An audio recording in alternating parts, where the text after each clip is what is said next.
Las 3 primeras décadas del siglo XX presenciaron el nacimiento y esplendor del cine mudo y la aparición de talentosos actores y cineastas que gozaron de una inmensa popularidad.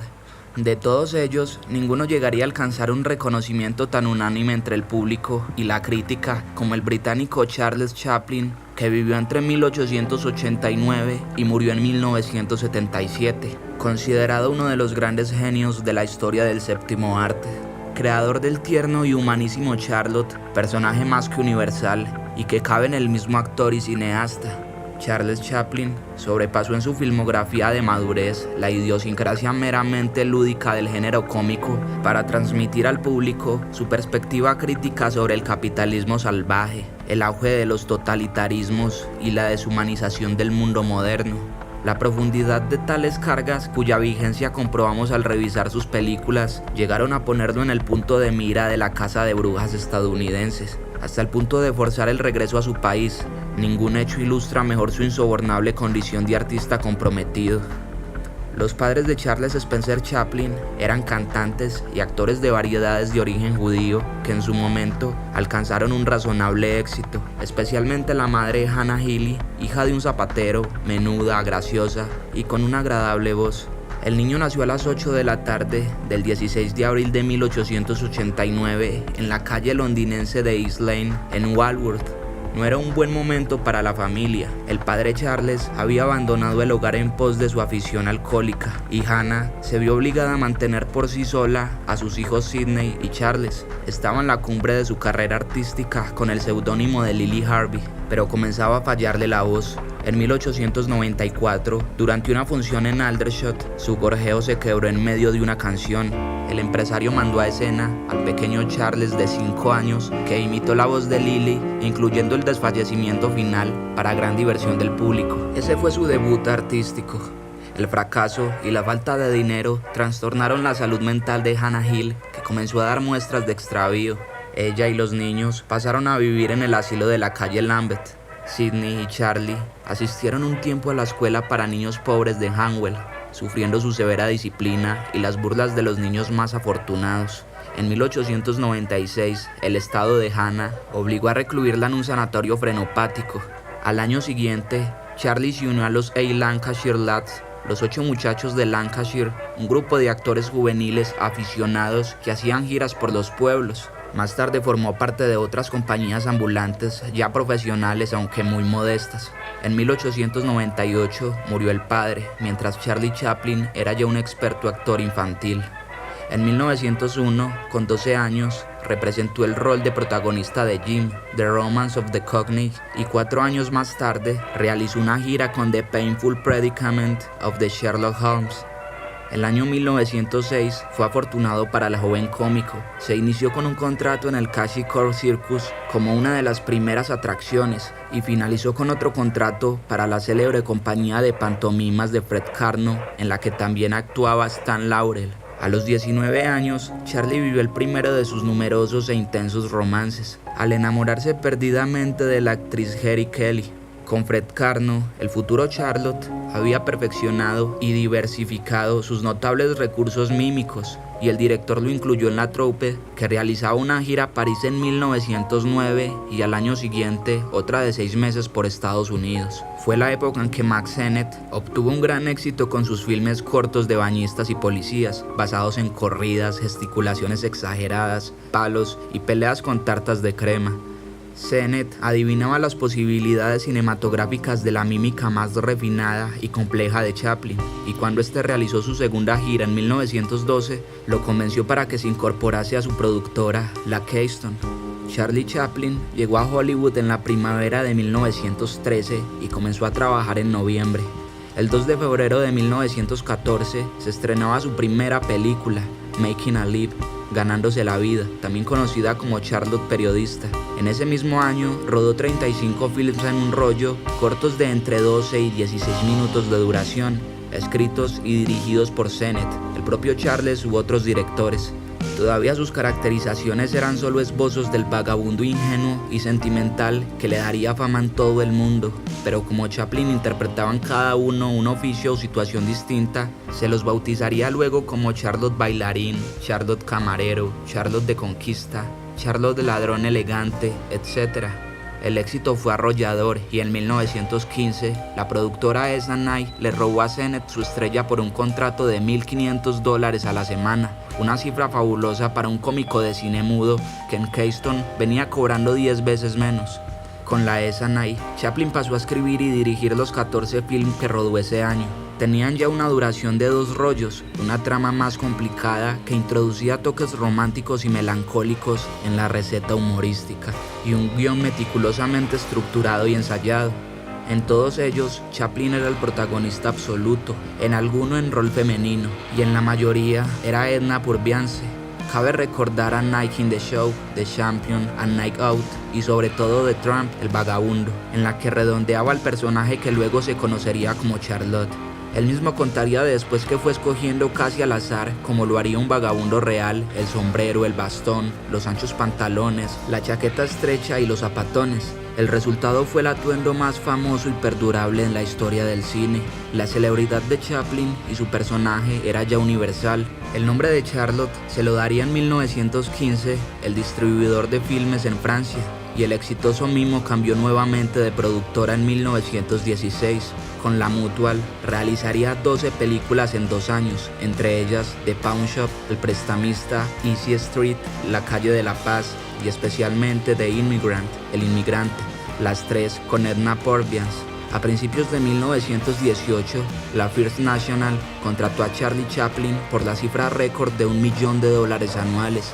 Fue también el año de la primera de sus bodas con jovencitas casi adolescentes. Su matrimonio con la actriz secundaria de 19 años, Mildred Harris, celebrado el 23 de octubre, duraría hasta 1920. El divorcio le costó a Charles $200,000 de sus preciosos dólares. También en 1918 realizó una gira para vender bonos de guerra junto a otras 2 superestrellas de la época, Mary Pickford, llamada la novia de América, y el galán acrobático Douglas Fairbanks. Con la First National filmó 12 películas entre ese año y 1922, algunas tan clásicas en su filmografía como A Dog Life, Vida de Perro y Shoulder Arms, Armas al Hombro, y también la que se considera su primera obra maestra, en la que cinceló su estilo tragicómico, crítico y sutilmente conmovedor, El Chico, con Jackie Coogan, la infaltable Purviance y 6 rollos de duración. En 1921 regresó por primera vez a Europa para el estreno de esa película y recibió una recepción multitudinaria, al tiempo que la severa crítica europea lo consagraba como un genio del cine. Ya en 1919, Chaplin, Pickford y Fairbanks, junto al director David W. Griffith, sin duda otro genio del cine, habían constituido la productora independiente Unit Artists, pero Chaplin no trabajó para esta hasta no acabar su contrato con la First National. En 1923, con productora propia, sólida fortuna personal y una suntuosa mansión en Beverly Hills, se sintió al fin con las manos libres para desarrollar sin atadura su creatividad. Ese año dirigió sin actuar la excelente A Woman of Paris con su admirada Edna y Adolphe Menjou. El multifacético creador tenía ya 35 años y el 24 de noviembre de 1924 contrajo matrimonio en México con la jovencita actriz Lolita McMurray o Lolita Gray, de solo 16 años. La unión duró hasta 1927 y Chaplin obtuvo de ella sus 2 primeros hijos, Charles Spencer y Sidney Early. Pagó $1 millón al divorciarse de su Lolita. En esa época inició la gran trilogía final del personaje de Charlotte, rodando en 1925 The Gold Rush, La Quimera del Oro, de la que en 1942 realizó una versión sonora narrada por su voz y con música propia.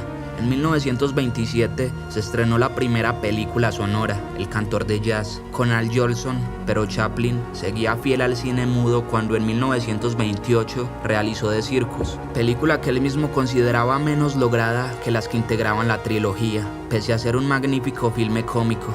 Por esta película recibió su primer Oscar de la Academia en 1929. 2 años más tarde estrenó City Lights, Luces de la Ciudad, paradigma de la ternura y la desolación de su alter ego cinematográfico, con inclusión de escenas sonoras y música de Chaplin. En 1932 realizó un nuevo y extenso viaje a Europa, donde en una recepción conoció a la actriz francesa Paulette Goddard. Ambos prosiguieron juntos el itinerario de lo que llegó a ser una gira mundial, y al año siguiente Paulette sería su pareja en el último film de la trilogía, Modern Times, Tiempos Modernos, una ácida parábola sobre las tiranías y miserias del maquinismo y del capitalismo y, en definitiva, sobre la modernidad originada por el abrumador triunfo de la revolución industrial. Al desatarse la Segunda Guerra Mundial y la invasión alemana sobre Europa, Chaplin filmó en 1940 El Gran Dictador, una divertida y feroz parodia del nazismo en la que el actor se desdoblaba en un Charlot transformado en peluquero judío y en un Hitler mitómano paranoico que anunciaba la disposición de Chaplin a encarnar nuevos roles, sin bombín ni zapatones. La acompañaba la Goddard, cuyo personaje llevaba el nombre de la madre de Charles, Hannah, fallecida en 1928. Chaplin y Paulette se distanciaron en 1941 y poco después el cineasta se vio envuelto en un proceso por la paternidad de la hija de la actriz Joan Barry, llamada Carol Ann. Condenado en abril de 1942 por violación de la ley Mann, debió hacerse cargo de la manutención de la niña. El escándalo no le impidió casarse a sus 54 años con la hija del insigne dramaturgo Eugene O'Neill, una hermosa joven de 18 años llamada Ona, que permanecería a su lado el resto de su vida. Tras rodar Monsieur Verdux en 1947, Charles Chaplin cayó bajo la ola del macartismo, que tenía como blanco a intelectuales y artistas de Hollywood. La crítica social que resumaba su obra sumaba probablemente a su origen judío y al hecho de ser extranjero. Nunca se nacionalizó. Lo llevaron a comparecer en 1949 ante el inquisicional Comité de Actividades Antinorteamericanas. Al año siguiente, mientras él y su familia viajaban por Europa, se ordenó a las autoridades de inmigración que lo retuvieran a su regreso. Chaplin decidió no volver jamás y se instaló en una lujosa residencia en Corsier-sur-Bève, en la plácida ribera del lago suizo de Leman, frente a Ginebra. Ona se encargó de liquidar sus asuntos económicos y profesionales en Estados Unidos. Inglaterra ofreció a su hijo pródigo un sitio para continuar su trabajo. En 1952 rodó en Londres Candilejas, magnífica y sentimental rememoración de sus días de cómico ambulante, y 2 años más tarde recibió el Premio Internacional de la Paz. Su resentimiento contra Estados Unidos se reflejó en Un Rey en Nueva York, filme de 1957, cuyos altibajos no ocultan el corrosivo humor chapliniano.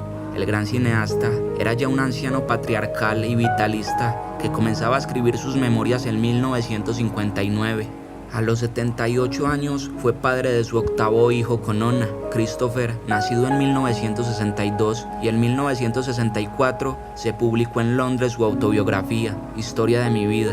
Ya octogenario, Chaplin tenía todavía ánimo y energías para escribir y rodar una última película, La Condesa de Hong Kong, en 1966. Pese a contar con 2 protagonistas de lujo como Sophia Loren y Marlon Brando, y al propio director en el rol menor de un camarero, el filme no tuvo éxito y quizá no lo merecía. La mano maestra de Chaplin conservaba cierta elegancia, pero el tema era trivial y el estilo claramente anacrónico. El anciano creador debió advertirlo, porque no volvió a insistir. Charles Chaplin vivió todavía una década en su refugio de Bève, rodeado de sus hijos y acompañado por la leal Ona. En 1972 aceptó un breve retorno triunfal a Hollywood para recibir un Oscar por la totalidad de su obra. En 1976, Richard Patterson rodó El Vagabundo Caballero, inspirada en su autobiografía que incluía escenas familiares en Bève, filmadas por el director de fotografía español Néstor Almendros. Otro español, el cineasta Carlos Saura, se casó con Geraldine, la hija de Ona, más consecuente con el oficio de su padre. El creador de Charlotte murió a los 88 años el día de Navidad de 1977. Dejaba un total de 79 películas filmadas en más de 50 años de actividad como actor y director. En la casi totalidad de ellas fue también autor del guión y del diálogo y la música en las sonoras. Y dime, ¿cuál es tu opinión acerca de este histórico personaje? No olvides dejarme saber tu opinión acá abajo en los comentarios. También dejar tu like y suscribirte si te gustó el video. Sin más me despido y hasta la próxima.